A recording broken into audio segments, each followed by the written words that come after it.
Check 1 2. Check 1 2. Check check. Hello. Hello, hello. Hello and welcome to Skylight Huddle. This is session 45. It's going to be just me today. Appreciate y'all for stopping by. So today, messing around with my Polygon tracker. I find that lately when I'm not sure what I want to do musically, I end up grabbing this thing, and I've spent a lot of time with it over the past year. The first model I bought had something wrong with the jog wheel. It turned out that the rotary encoder on the inside gets dirty pretty easily, so I ended up just getting a new one recently and replaced it. And if the rotary encoder fails on this one, I might have to replace it myself this time. But I've been really into chiptune. I've actually recently discovered a lot of programs you can download that have to do with tracking. One of those programs is called Mask, and Mask is a program that emulates old chips that you'd find in old game systems, Genesis, Sega, the Sega Master System, the Commodore 64, which is a classic, the Nintendo Entertainment System, the Famicom. They emulate the chips, and so you can actually open up these programs and program your own music. I didn't mention Game Boy. There's a huge community of people who play on these things, and they make music still. They call it chiptune. I'm fascinated by the whole entire idea. The whole floodgates were opened to me entirely when I started to get into Polygon tracking, or tracking on the Polygon.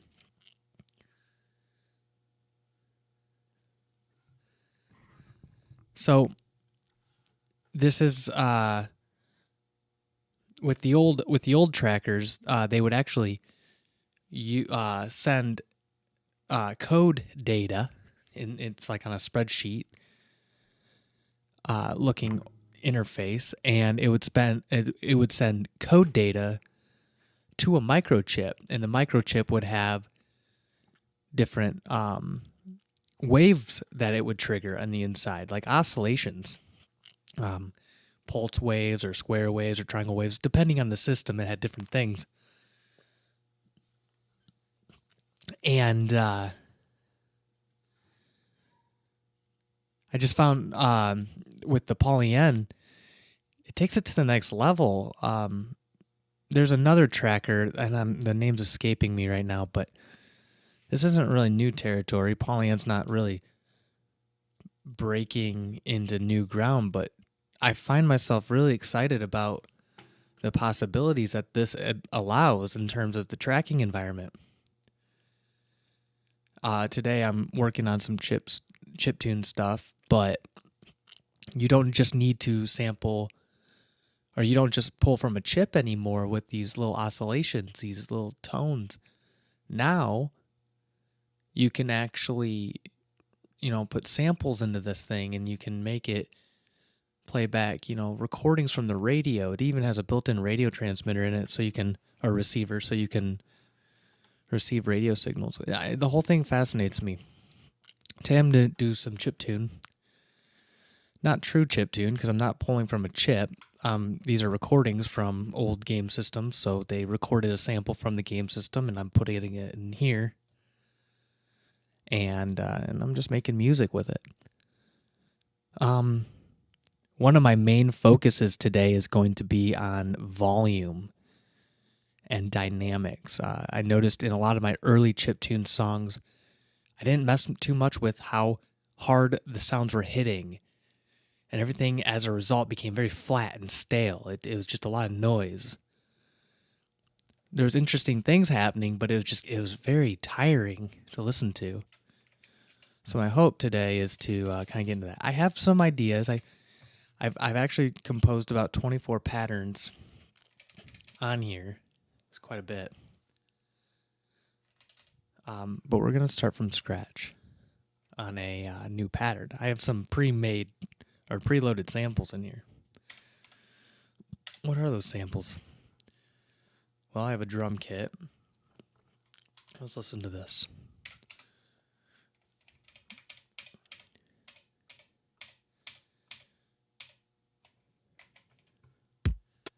So yeah, I got a drum kit.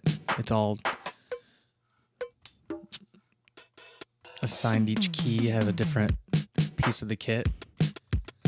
You can use that. I use that drum kit. So I've noticed that as a just a point of writing, and it's something that helps me to get my ideas out, is to make sure I have some kind of rhythm to follow first. If I get the drums right, it seems like the rest of the music seems to just fall into place the way it should.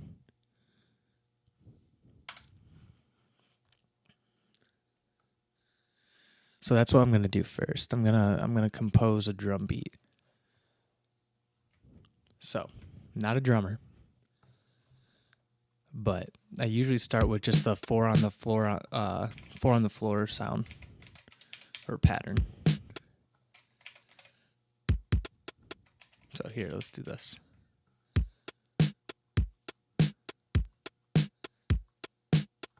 We can play that back.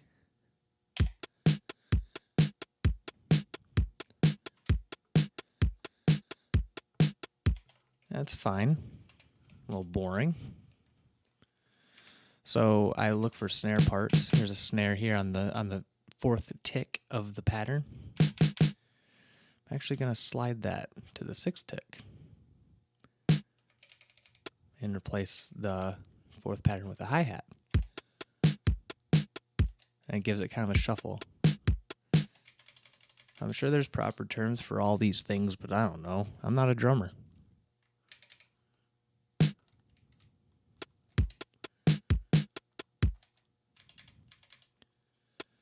Mess around a little more.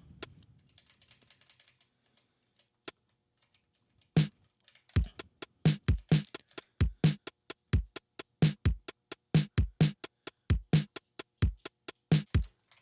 think I want a double kick at the beginning.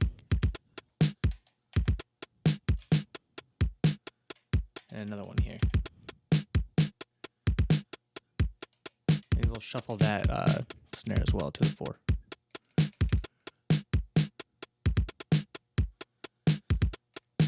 Yeah. So then whenever there's a kick, I usually put down some kind of bass. And I have this sound for bass. It degradates pretty quickly when you get low. Hear how low that is? Has some really cool higher tones too. What progression are we looking to do? This is, so I also have my notebook here. And I like to take notes of like chord progressions. Things can get messy really fast in a tracker, or not messy, but they can get confusing and disorienting. You'll get halfway through developing a song idea, and then you'll completely lose your intention. So I like to write down notes of like what I'm trying to achieve. One way I can keep track is with chord progression. So for my chord progression, I'm going to start.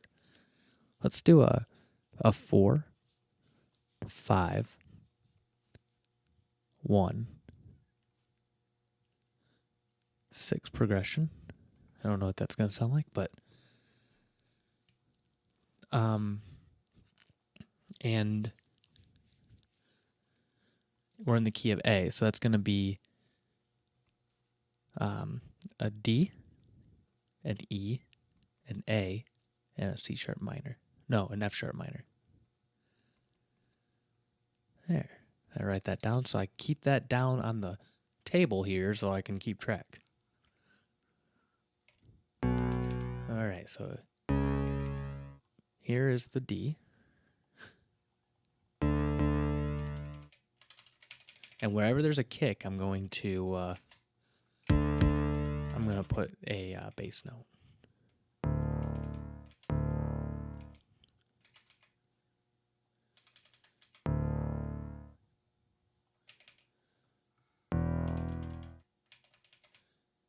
And I'm going to make it where it's every 2 counts, there's a chord change.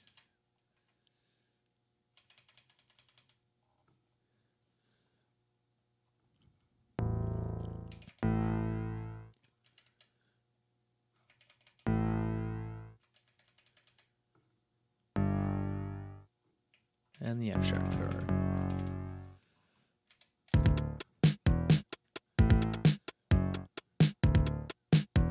So now you got this nice little bass.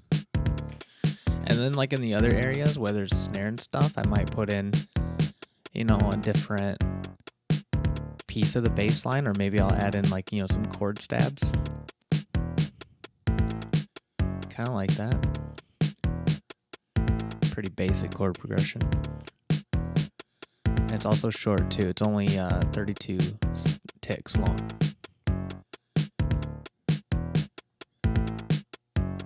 Okay, so on the snare here, I'm going to put a, let's try, we're going to try to limit this. I'm going to decide to give myself a limitation, which is I can only use 3 tracks. I've been playing on that program I mentioned earlier called Devil Mask. I've been trying to mess with the SID chip, which was in the Commodore 64. I can't remember if I'm using, there's 2 chips that were in that, and the numbers are escaping me at the moment, but I can't remember which chip I'm using. It might be the one that starts with an 8, like 8,000 something, if that even is one.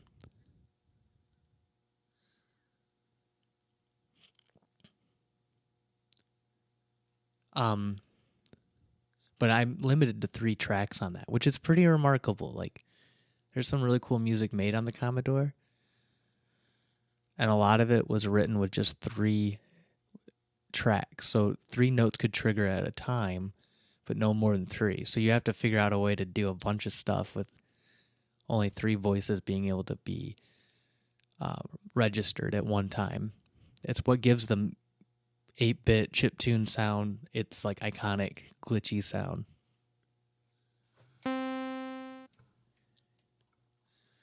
So I think every time there's a snare hit, I'm going to put a chord on top of it. And I haven't, and the way I'm going to do my chord is I'm going to do an arpeggiation that's really fast. You'll recognize the sound when I play it.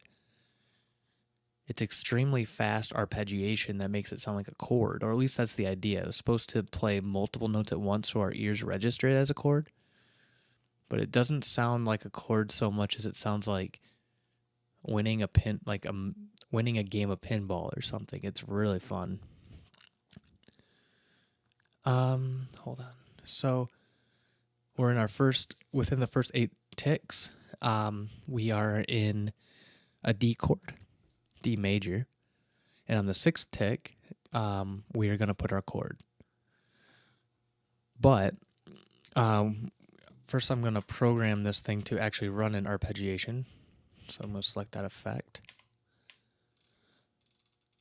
And then we're going to go down to MIDI chord.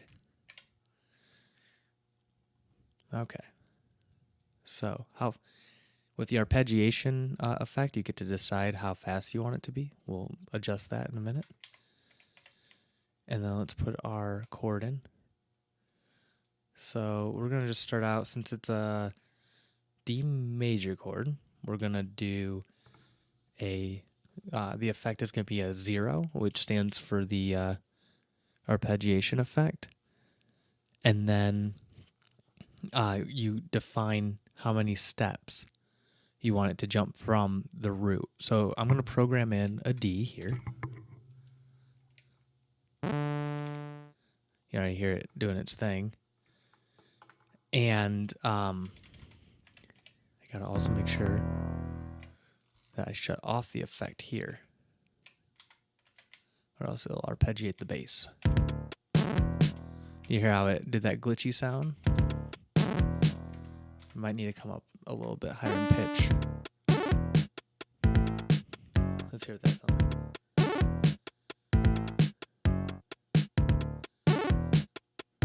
Yeah.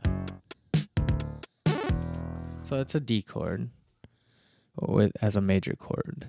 That's a D major. The way it's being created is with an arpeggiation, using just a certain effect here. The reason why, okay, so you can't see it. I wish I had like a camera to show you, but the way it looks on the screen is it's got, there's the note value, there's the instrument value.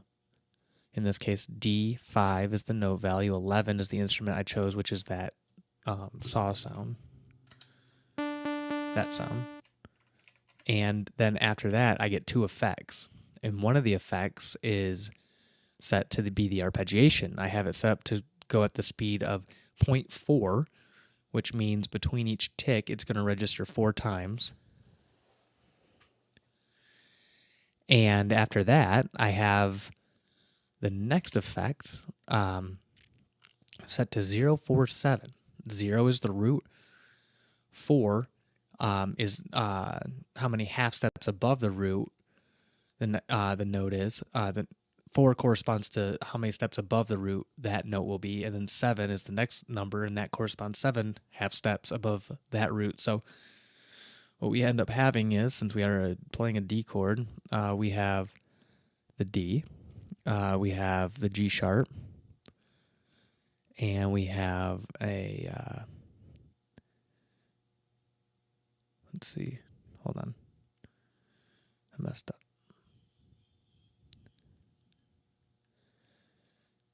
Sorry. You already corrected me if you're a musician. D, F sharp, and then the last note is a, let's see, what would that be? An A. So when I program that in here, that programming, it creates an arpeggiation so fast you're supposed to perceive it as a D major chord. Now I'm going to go to a new track here and program that in again so you can hear it on its own. So let's do that again. So we put down D4, 11, track, or sound 11, sample 11. Go to arpeggiation. Send that to arpeggiation 0.4. Oh, and also there's a dash, and that means it's going to arpeggiate upwards. And then put the chord in, 4/7. In fact, I want it to be a D5. Okay. Now, we're going to play it and hear what it sounds like. See how cool that sounds? Another thing I like to do is I'll put in the next octave above it. You can do like a trill that way. Sounds really cool. And then, in fact, we might bring that into the actual song. I think that sounds really cool. But if you set up another arpeggiation, in fact, we're gonna do 0.3 on this one, but do like the same thing. And this is also an octave higher, as a D6. And set this to 4/7. You can do a really cool trick here. See, it like trills up and then it does a triplet, which is really cool. There's a lot of different things you can do to get really cool. See, really cool techniques like that to just make the song interesting. And I'm trying to experiment with more of that.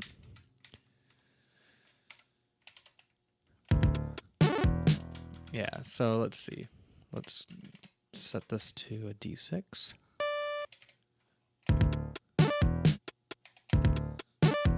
Yeah, that's cool.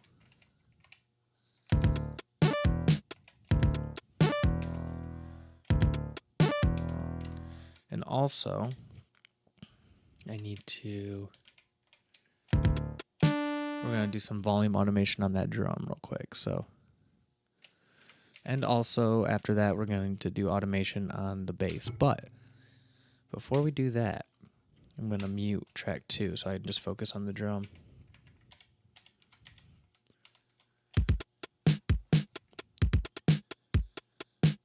Yeah, that's a cool beat. So, yeah, let's make it more interesting. Now you can hear how it sounds now. We're going to copy this. We'll do a side-by-side. So I'll paste that here. All right, so now I have 2 versions of it. So we're going to start working on the new version of it. So we need to get to the volume effects. On the second hit, I want it to be just a little quieter than the first one.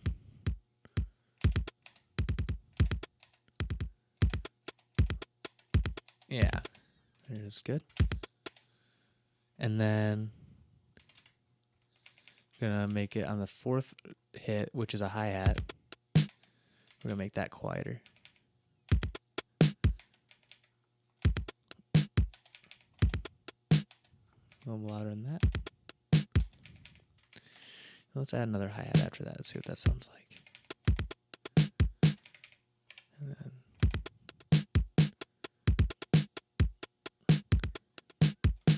I'm gonna get rid of the 4th one and move to the 15. Yeah, it kind of is just like, yeah, I like how it pulls you in.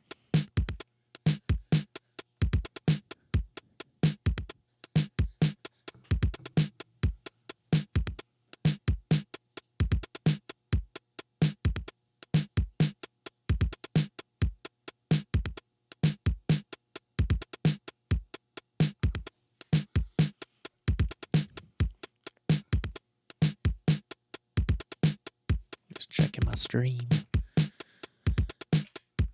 So, yeah, I love how that pulls you in there. It feels good.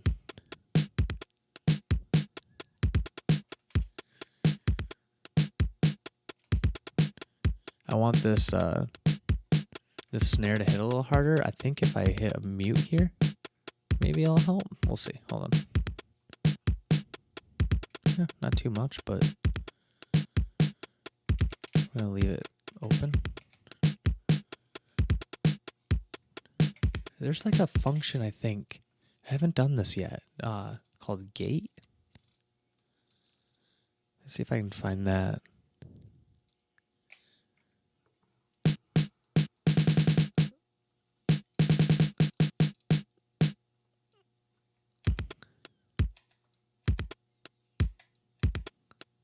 I don't know what that's doing.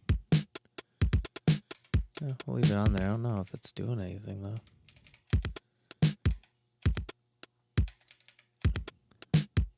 Yeah, I don't know. I'll have to learn what gate does. If anyone knows, let me know.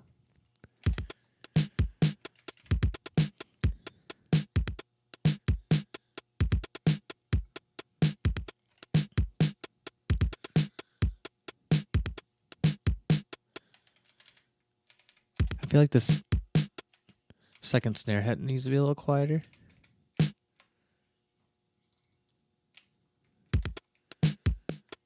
Not that quiet though.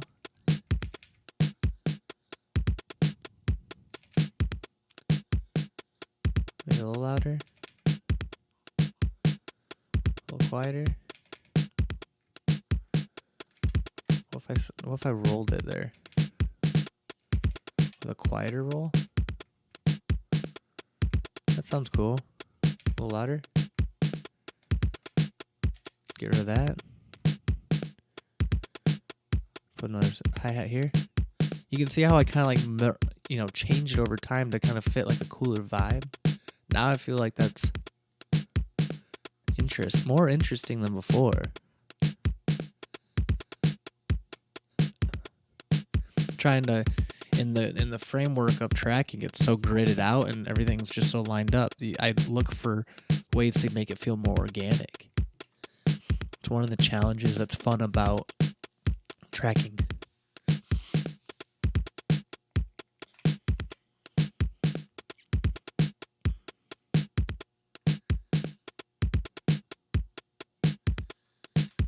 All right, let's see what else we can do.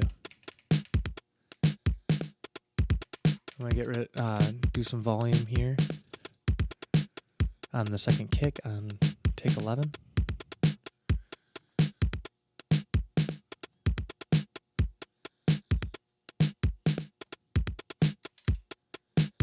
And a little on take 13. So it just gives it a little bit more of texture.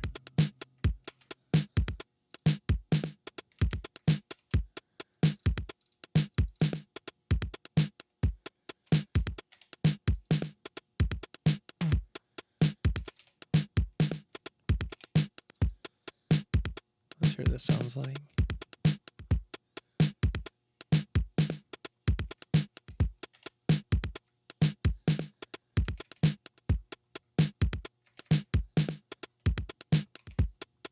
Yeah, I like that double kick there.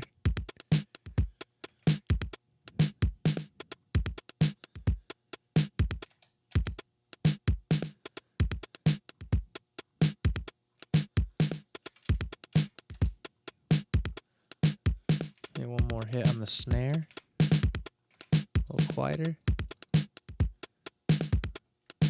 That's cool. Now I'm going to do something called a roll. This makes it where there's, with each tick, it can trigger a note once, but if you put roll on, it does kind of the same thing as an arpeggiation. What it does is it repeats the note really fast between the ticks. So, and you can designate how many times you want it to repeat the tick. So I'm going to try to set it to 3 to give it like a triplet feel, like a really fast triplet. You already hear it. Let's see how that sounds like. Yeah, as it's coming around. Cool. I hear a lot of that in hip hop. All right, so let's hear what it sounds like now.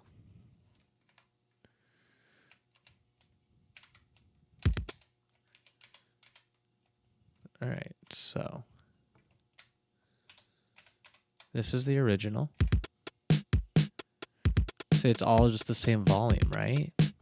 Now I'll go to the next one. Here's the new one. It just feels so much more entertaining and more interesting. There's a lot more things to grab onto. So that's what I do. Like I'll start from a bass pattern, I'll adjust things, and it's like shaping it to what you want over time. Let's hear what that sounds like with the bass line we chose and see if that still works. We're going to have to do some volume automation on that as well, I imagine.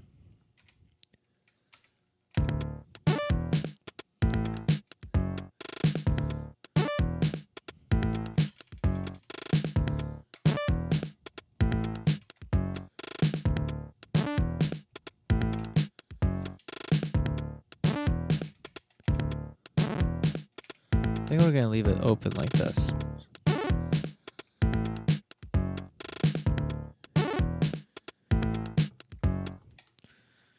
So I'm going to adjust something on that arpeggiation because I don't like how it trills up to and down in the inversion, the root position. I want to invert the chord, so I have to do a little math here. To figure out what the new numbers will be for the arpeggiator. If D is 0, then of course 4 and 7 are the right answer, because that would put us at, what did we say it was? F sharp and A. But what if we wanted to do F sharp as the first note, the root note that's triggered, to invert the chord? Well, now our new number is going to be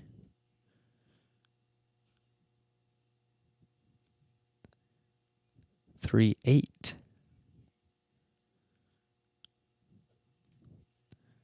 I believe. Yep.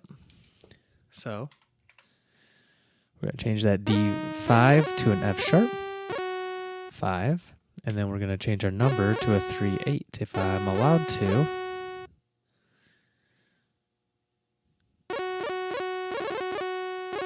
I can do a 2/8.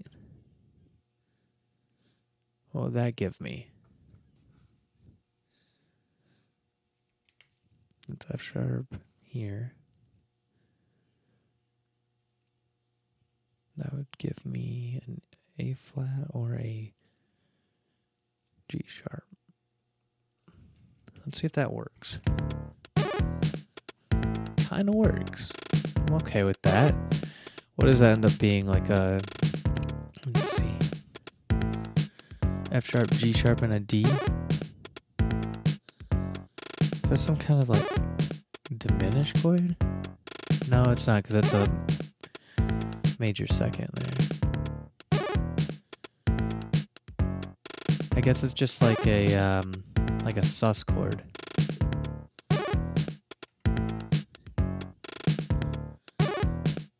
So I need some more of those like little bloops and arpeggiations. I've only used 2 tracks so far. So I have room in my 3rd track. I usually use that for like a lead or something.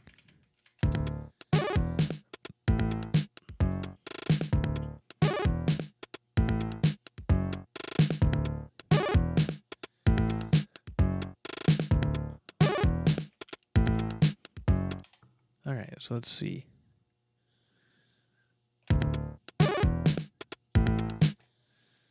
Where's the next snare hit? So the next snare hit is on OA. So let's get another one of these pulse waves here. And we are in the 2nd of the chord changes. So we're on an E, since we're on 0A. So we're going to select an E. Okay, we got the E. And let's start again. Let's hear what the root position sounds like for the arpeggiation.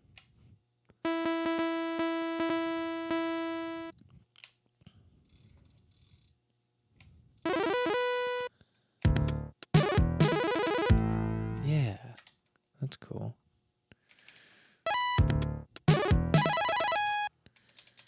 Might have to figure out a way to turn down the volume on that. It's pretty loud. Let's see.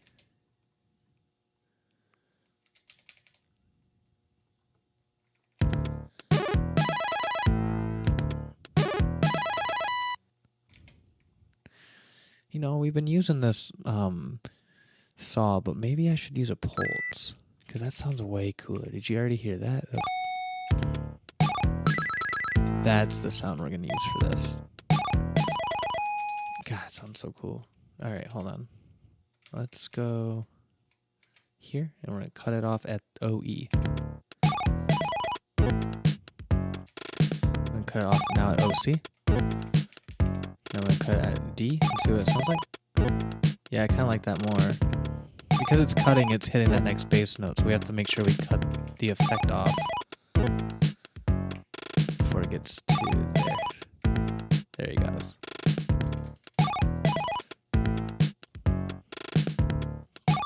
Do a little volume change here.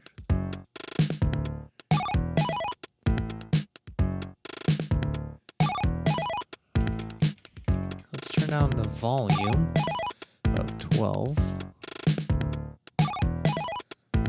Just a little more. There we go.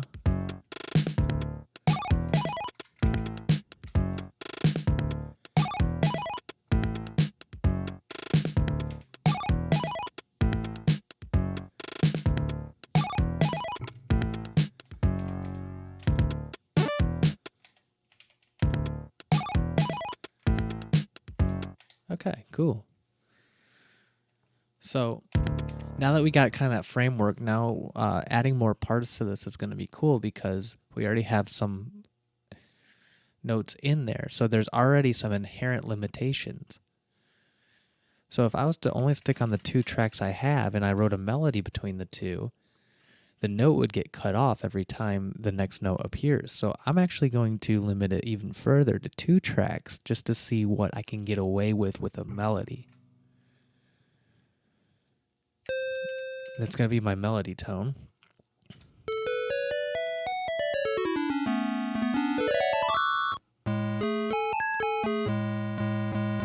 Sevens are nice. Okay.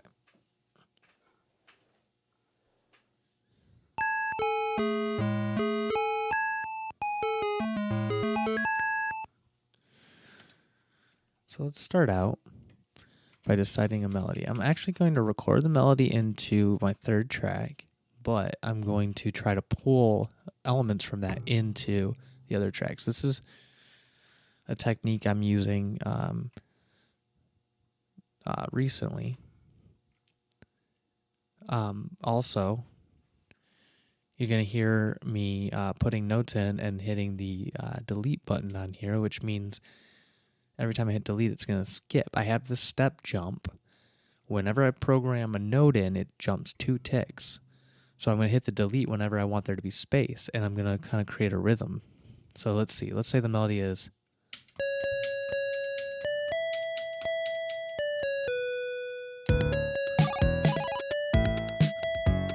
There's a melody.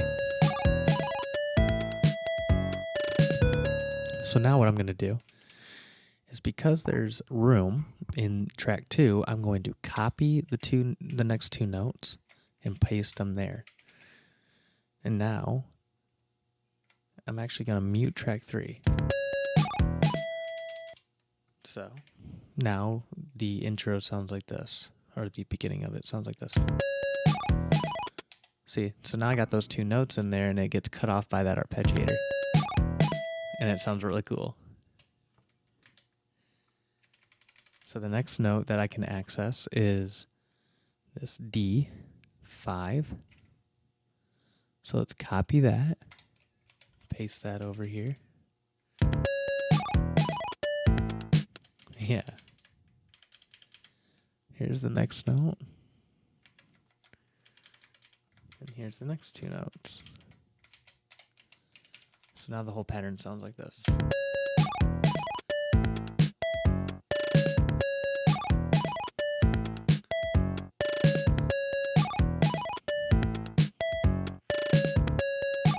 See, I like how it cuts itself off. I think that's really cool. Now, I think if I'm going to do anything, it's going to be harmonizing with it over here. Let's see. So let's turn that track back on.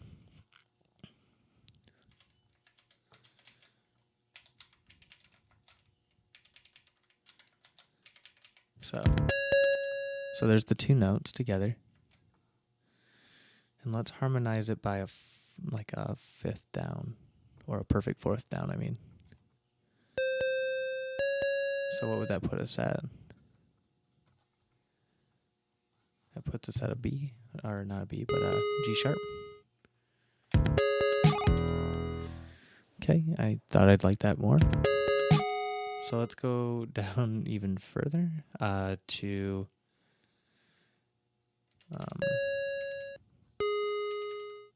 let's go down to the F. Should that be right?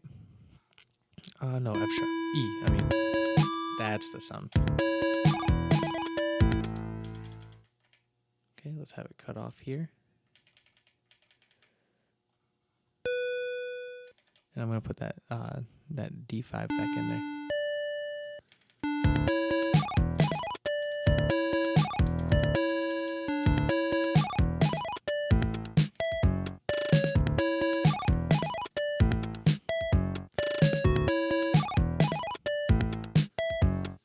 So now what I'm doing is, now that I have the melody and stuff in there, I'm going to harmonize, and in the meanwhile, where there's gaps, I'm going to fill in little bits that may sound good, or maybe leave space where I want there to be space, but we're going to just kind of workshop this from here on out. And then also we're going to try to figure out what the next pattern is going to be and how we're going to build into that.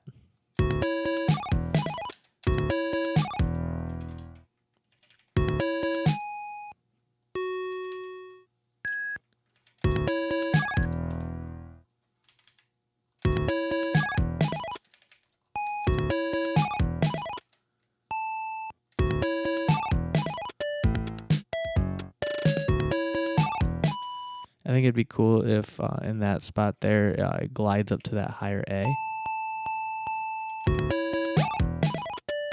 Hear that?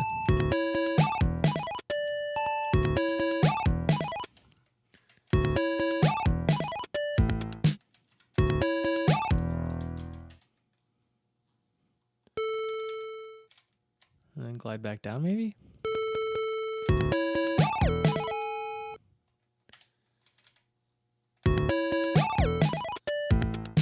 That's cool. Yeah, you hear it. That's sweet. I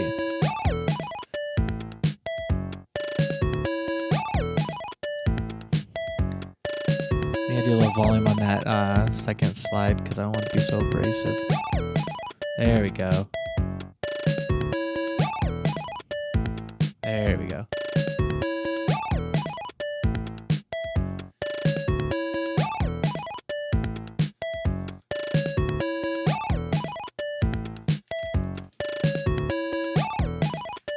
Little volume here.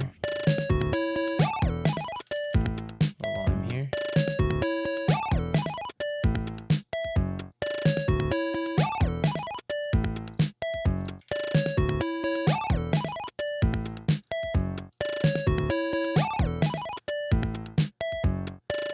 So where's that? Is it here? Yeah, so we're going to harmonize that note. That's an E. Let's go to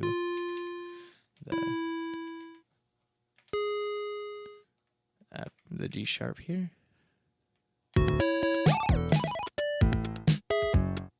Yeah.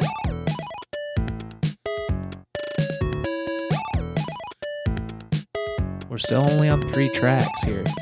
We're getting all this sound from 3 tracks. I think that's pretty cool.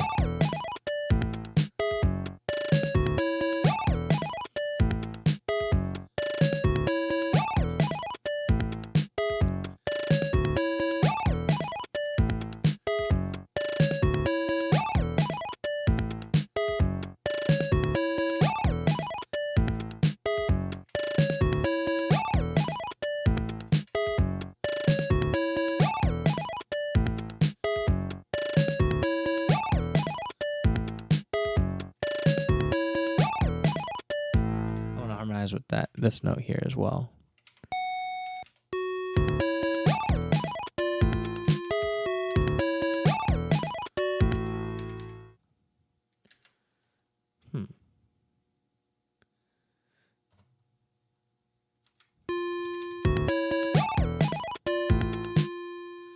What note should I harmonize with on that one though? Should it be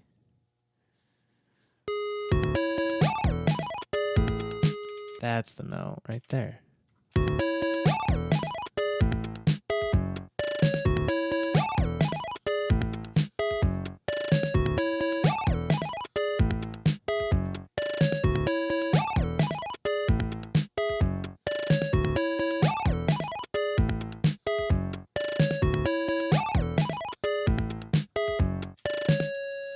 So I'm going to duplicate this pattern, which means I'm going to make a copy of it within the pattern, and it's going to be twice as long.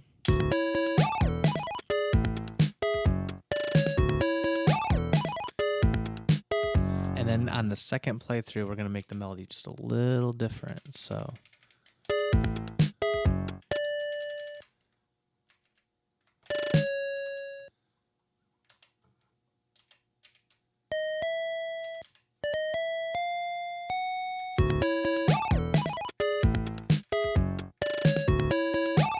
go up this time.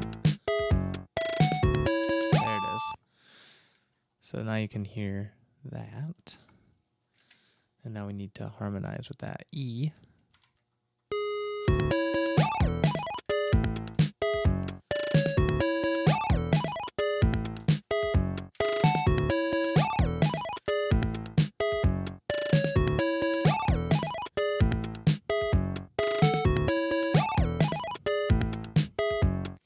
I'm going to make that glide as well on the last 2 notes. So let's try that. Just to hear what it sounds like.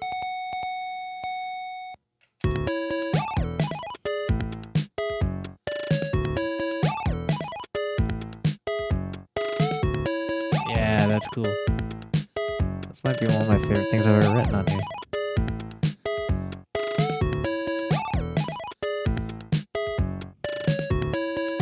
That's just 3 tracks of notes playing per tick, so.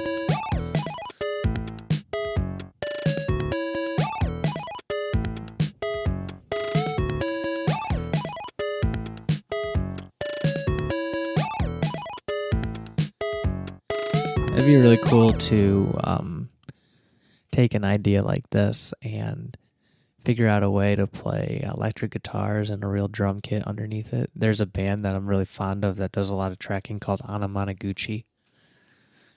If you remember the movie Scott Pilgrim versus the World, they composed music for that. But that movie's based off a video game, so it just kind of lends itself to that chiptune sound. It's like a fight beat 'em up kind of game. It's pretty cool. But yeah, a lot of that stuff, the early influences and growing up playing Nintendo has really made me fond of this style of music. I feel like I'm not the only one. I think I'm a part of a larger group of people, probably my age or a little older, who are just real nostalgic. And there's just something when you have a rough day, it feels really good to make really happy melodies on a tracker and kind of lose yourself in some nostalgia. It's very cathartic. And it's really an honor to be able to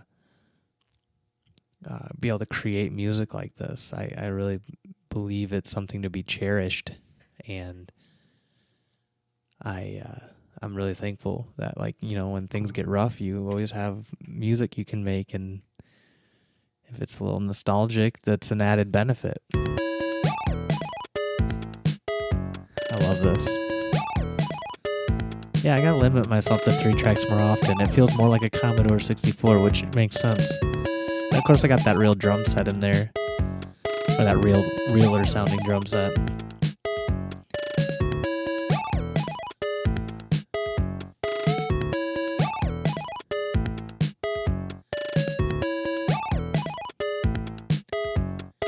Yeah, this is really nice.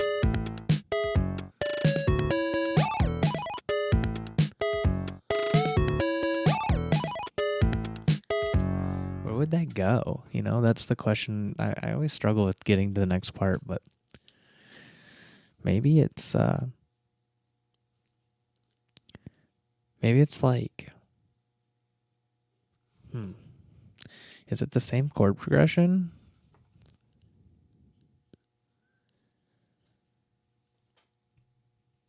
I need something that sounds more versy, because that sounded more like a chorus, right?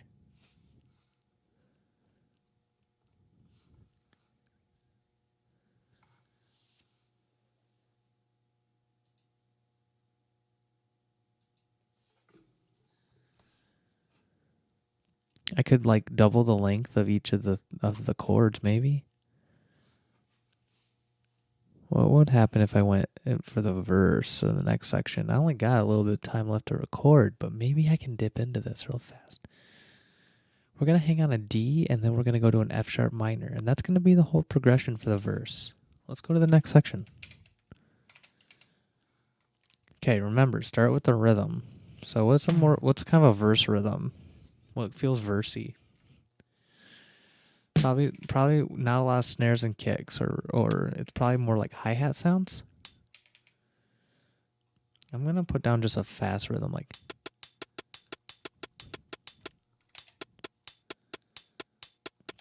And then we're going to do some volume stuff. Hold on.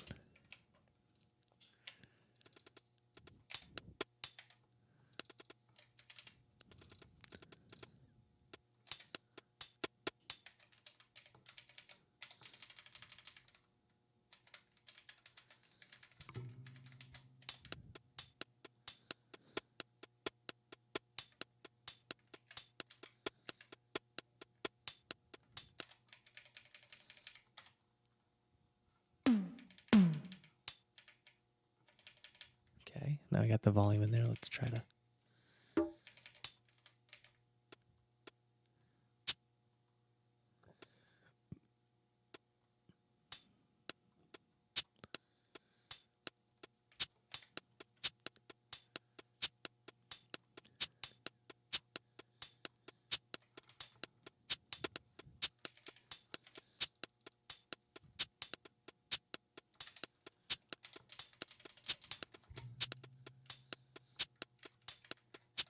Just kind of making a little rhythm here with some of these.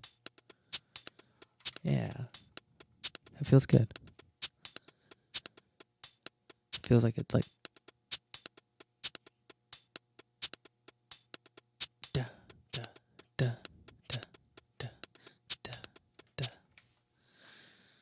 for the bass, it's gonna, like we said, it's gonna be D and then F sharp minor. I don't even know if this is gonna sound good, but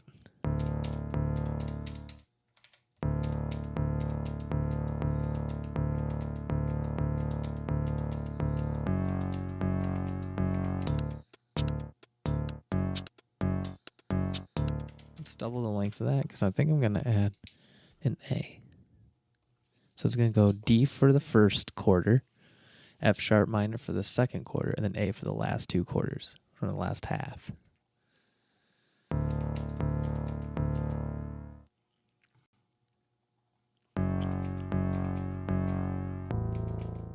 Let's go to the higher one.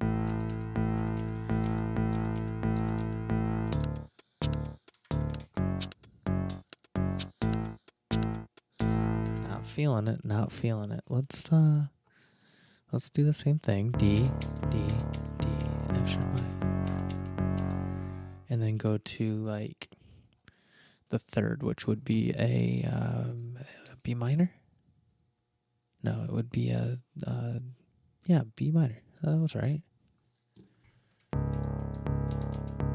Oh no, it's a C sharp minor.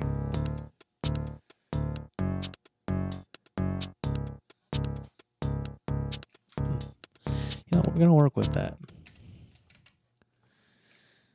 Not sure I like the bass line there though, as much as I liked it in the chorus. What else could we put in here? Let's try the 11.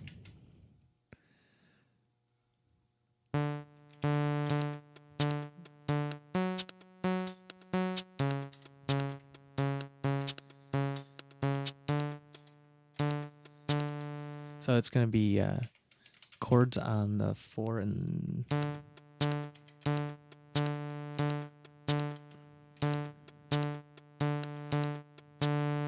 4 and the A. So let's just, for reference real quick, put in, yeah. So that's where the chords are going to go, is on those higher notes. Let's do that pulse again. I love the way that sounds. Yeah, we're going to start there, and then we'll make them into arpeggiations in a second. I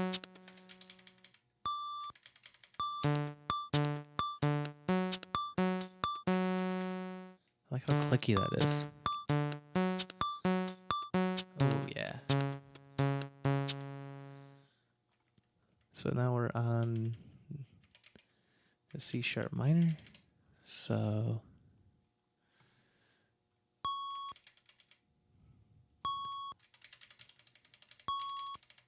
I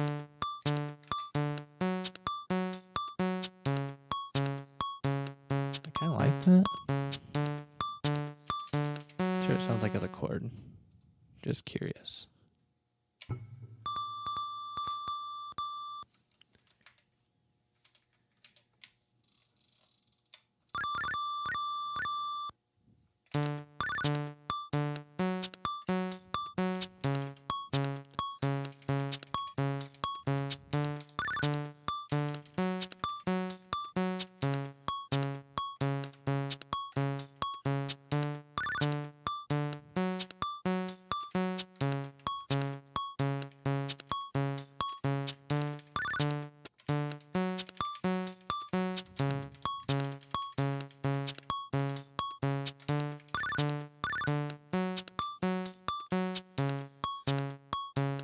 Okay, going back to the other pattern.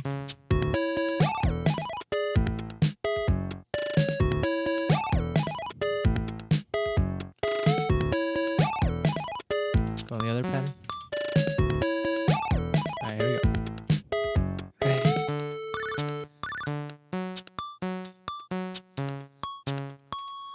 Yeah, okay, so because I'm putting the D chord, the D major chord in there at the beginning, it has a weird feel to it.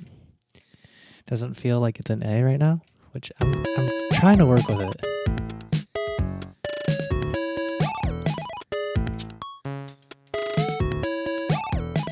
Okay, go on the next pattern after this one. Let's see where it goes.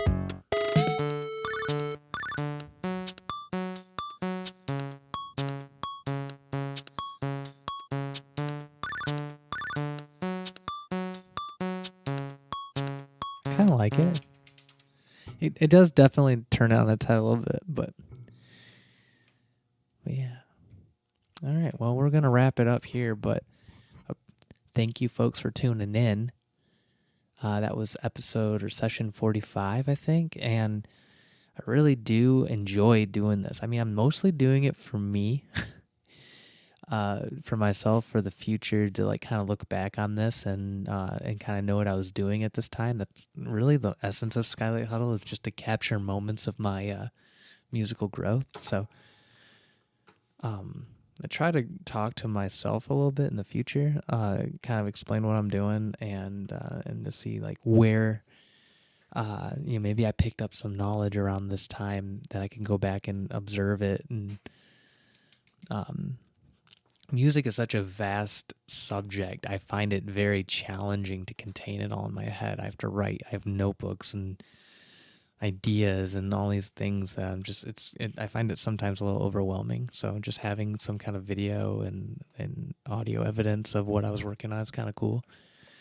Also kind of gives the illusion that I'm doing something with music. I really love it, but I don't expect it to become, I don't expect to be recognized or notarized for any of this. I really just enjoy making it, and even if nobody was to ever see or hear anything I've done musically, I would still be very fulfilled by it. It's just one of those things where it gives me a lot of therapy. So I'm gonna continue working, continue sharing, letting anyone who's interested in on what I'm doing. And if you're interested in being on an episode of this and kind of mess around with some synths or stuff, or just want to talk about music stuff, just let me know. If you know me personally, obviously you can just message me somehow. You got my number or my Facebook or whatever it is that you want to do it. But my email for anyone else is skylighthuddle@gmail.com. And we can do recording live like we're doing now, or we can do a pre-recorded one. With the pre-recorded sessions, we just kind of hang out, and then I put together like a little montage of what we worked on that day. They're typically pretty short. Or if you want to have like an interview style sort of thing, we can do that too. But the thing I'm looking for with guests or people I bring through here is I'm really interested in like absorbing knowledge. So if you know some specific thing, you just want to geek out about it and just explain how it works to me, that'd be really cool. I'd be really interested in hearing that. So until next time, thank you for tuning in.